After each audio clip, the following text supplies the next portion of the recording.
सगळ्यांनी मोबाईल बाहेर काढा. मोबाईल बाहेर काढला सगळ्यांनी एक नंबर सेव्ह करायचा आहे तुमच्या मोबाईलमध्ये. सगळ्यांना 100 नंबर माहिती आहे ना? 100 नंबरला तुम्ही का कॉल करता? पोलिसांची मदत पाहिजे म्हणून तुम्ही कॉल करता. कुठे भांडणं झाली, कुठे अजून काही कौटुंबिक वाद झाला, कोणी कुणाला छळलं, धमकी दिली, हाणामारी झाली, काय करता तुम्ही? 100 नंबरला लगेच फोन करता आणि माहिती देता. बरोबर आहे. पण तुमच्या संदर्भात कुठला सायबर फ्रॉड झाला, सायबर सिक्युरिटीचा नंबर काय झाला तर तुमच्याकडे कोणाकडे नंबर आहे का सायबर फ्रॉडच्या संदर्भात? हेल्पलाईन नंबर सायबर नाही ना?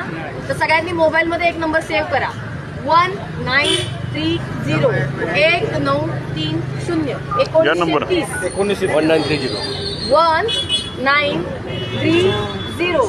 1930 हा नंबर सगळ्यांनी आपल्या मोबाईलमध्ये सेव्ह करा. तिथून तुम्ही घरी गेलात, तुमचे नातेवाईक असतील, मित्रमैत्रिणी असतील, आजूबाजूचे शेजारी कोणाच्याकडे असतील, सगळ्यांना सांगा की सगळ्यांनी एक नंबर मोबाईलमध्ये सेव्ह करायचा.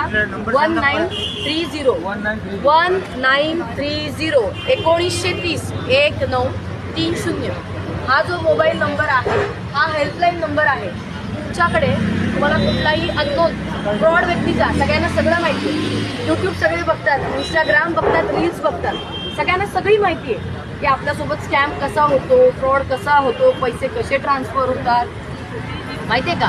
हे सगळ्यांना सगळं माहिती आहे. तुम्ही रील्स बघता, तुम्हाला सगळं माहिती. मी सांगण्याची पण गरज नाही. तरी पण माझं काम आहे की तुम्हाला हे अवेअर करणं, जनजागृती करणं. तुम्ही काय करता? फक्त रील बघता, ती स्वाईप करता, वर करता, अरे हे नाही असं होतं, ते शेजाऱ्याबरोबर झालं होतं, ह्याच्यासोबत असं झालं होतं, त्याच्यासोबत झालं, माझ्यासोबत काही होणार नाही.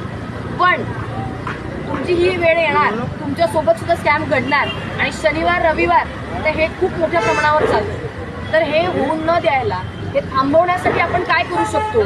तर आपली कोणतीही माहिती OTP